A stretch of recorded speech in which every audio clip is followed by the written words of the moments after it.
Hello, my loves, and welcome back, or welcome if you're new here.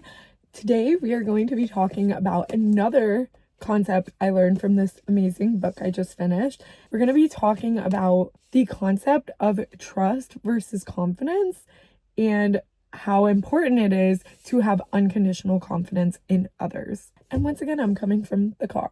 Basically, for context, if you haven't seen my last video, this book is on Alfred Adler's psychology. He's one of the great three from 19th century psychology. So if you know Sigmund Freud or Carl Jung, he is the third one. He's less talked about, but it was really, really interesting. So without further ado, let's just get into the video. We'll start off by defining what trust and confidence are, because they're defined differently than how we would use them in everyday language. So trust is basically a conditional belief. It's, I'm going to relate to you and have you in my life because I believe that you're going to act in a certain way. I trust you because I don't think you're going to hurt me. I trust you because you've been reliable in the past. It's kind of this exchange, right? And it makes sense. And that's how a lot of us operate in our relationships, which again makes sense.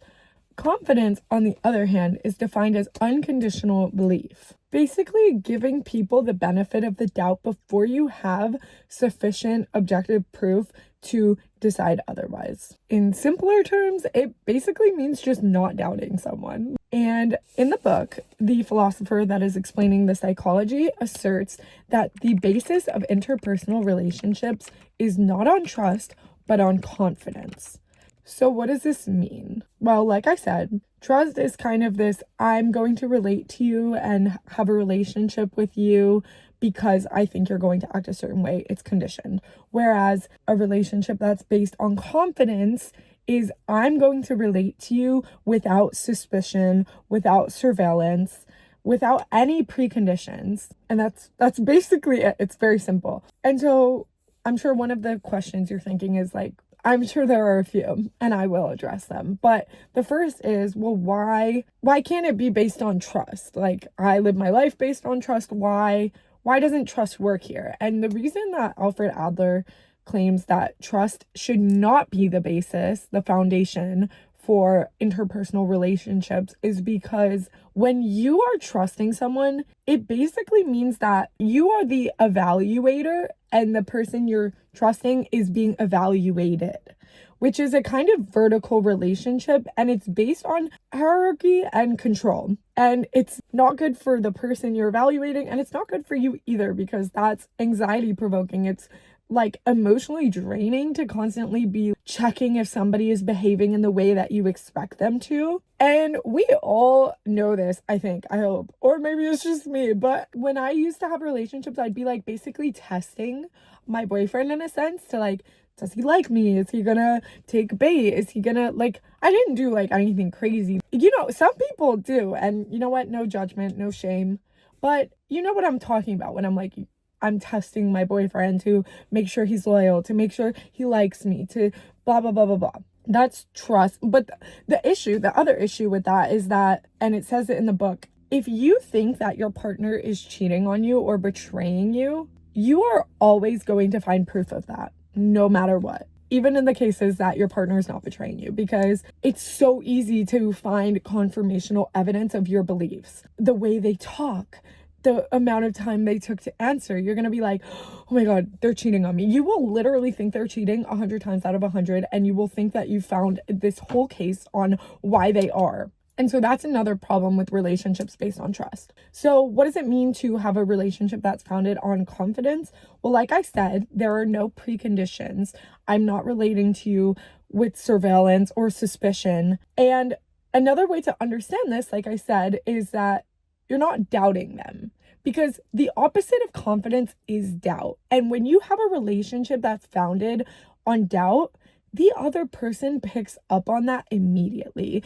You can feel when somebody does not trust you or does not have confidence in you. You can feel when someone does not believe that you are going to act the way you said you will. So basically, you or the other person, whoever's being doubted, can pretty much immediately pick up on that.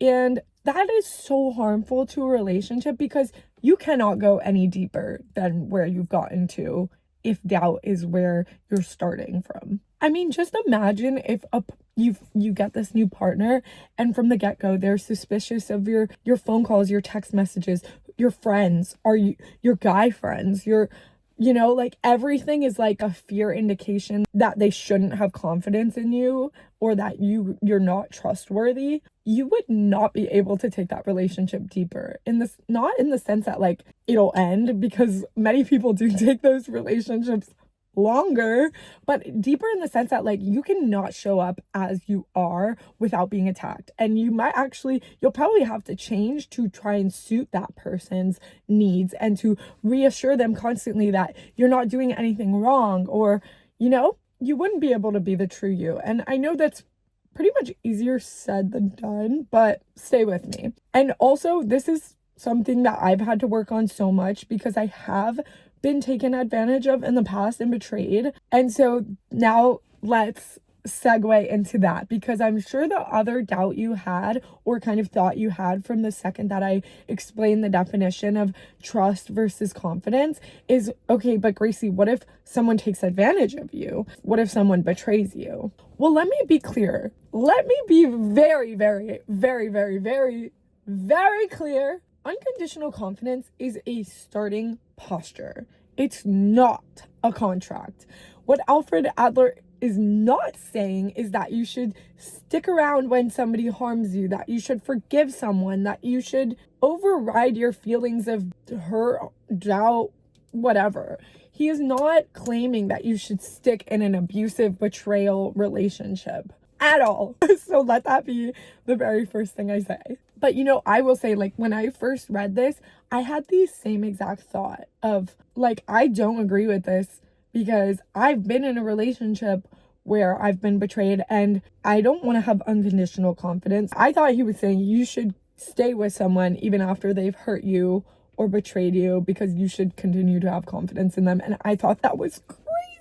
But like I said, this is not what Alfred Adler is saying whatsoever. So let me continue to clarify. To have unconditional confidence in someone that has taken advantage of you does not mean to believe in their reliability, to believe in their morality, to believe in their suitability to stay in your life. It does not mean to always forgive someone who is causing you harm. It does not mean to override your boundaries or ignore abuse. It just means to refuse to reduce that human and all humans to an enemy or a villain or a lesser human. And this is so important because for a long time after I had been betrayed, I genuinely thought that my partner was evil. Like, I spent so long being upset at how somebody could do that to me because that is a behavior that is evil. And so I thought he must be evil on the inside. In reality, if somebody acts in a way that is evil, it's not because they are inherently evil. It is because they are suffering so bad on the inside. They hate themselves so much that they feel like that is their best pathway forward. And this is not to cause pity. I'll always say it's not to cause pity. We don't feel bad for them, but it's to bring compassion into your heart, because somebody that has done you wrong, that was their choice in their behavior, and it is separate from anything to do with you. And that is the part where it gets really complex and hard to, unblur the lines. But the way someone decides to behave is their responsibility, and the way you decide to behave is yours. So yes, when you have unconditional confidence in people, there will be times that you get taken advantage of, that you maybe ignore your own sensors, which, again, not saying you should do to have unconditional confidence, because if you sense that someone is morally different than you are, you can sever your relationship right then and there. Unconditional confidence does not mean sticking around to have confidence. No, it just means meeting someone, not having conditions, believing in the best. If you see something that is not morally aligned with you, then you can go ahead and sever the relationship. But there are times where you will be taken advantage of from the get-go because you approached it with unconditional confidence. And if that does happen, you should allow yourself to feel as upset as you need to be. You should feel your feelings to your heart's content, feel your sadness, your anger, your upset, and then move on, remembering that this has nothing to do with you, right? The way somebody acts is their responsibility, and the way you act is yours. There is no crossover. So let's go ahead and look at an example of maybe you're in a relationship and your partner cheats on you. What this would look like in action. Well, if someone cheats, you would say, what you did caused me harm. And as a result, I am going to remove myself from this relationship. I do not need to dehumanize you, hate you, or doubt all people and close my heart because of this. Your behavior is your responsibility and mine is my own. Again, so much easier said than done. As someone who's been there, it's not easy to not want to get revenge or make them feel the same kind of pain or whatever it is, make them feel like an evil human being because of what they've done. But when you understand this concept, it might help you to be able to kind of separate those behaviors and understand that that was their choice. This is mine. Goodbye. I'm hurt. I'll feel the hurt. And I'll get over it. Oh my gosh, I saw this wonderful TikTok once that was like, if a snake bites you, are you gonna go chase after that snake and grab it and say, why did you bite me? Tell me why you bit me. Or are you going to work on sucking the poison out of the wound and getting better? Anyways, one really, really important part of this that I want to emphasize so much is that continuing to have unconditional confidence in people, even after you've been taken advantage of, it means not allowing that to harden you on the inside or to transform your worldview into all people are untrustworthy or love requires suspicion or I am not lovable or I must close my heart to protect myself and survive. Once again, I've went through this and I can say that after it happened, and even to this day, I'm still working on having unconditional confidence in people. But once it happened, the way I started to relate to other people was always with suspicion. I was always on alert. I was always looking for these signs of like, are you trustworthy? Do you like me? Almost looking for signs that they didn't like me or that they weren't trustworthy even when they were. And I was just always bracing for this hurt or this betrayal or more proof that love isn't for me or that I'm not worthy or whatever it was that I internalized and allowed that event to harden inside of me. And I thought I was being smart. I thought I was protecting myself. I didn't realize how much I was hurting my own ability to love and to relate with other people and to have relationships, because in reality, this stance pretty much only hurts you in the long run. It causes you anxiety, self-abandonment, always having to be on alert and fight or flight. And all your future relationships will become poisoned because when you're basing it on trust, you're basically almost basing it on doubt. It's just as harmful. And finally, that leaves us with one last question of, okay, well, how do I not be scared? Or how do I recover after I have been taken advantage of so that I can continue to have unconditional confidence in others? And there's a reason Adler's psychology is called the psychology of courage, because at the root, it requires courage. It requires the ability to take a risk.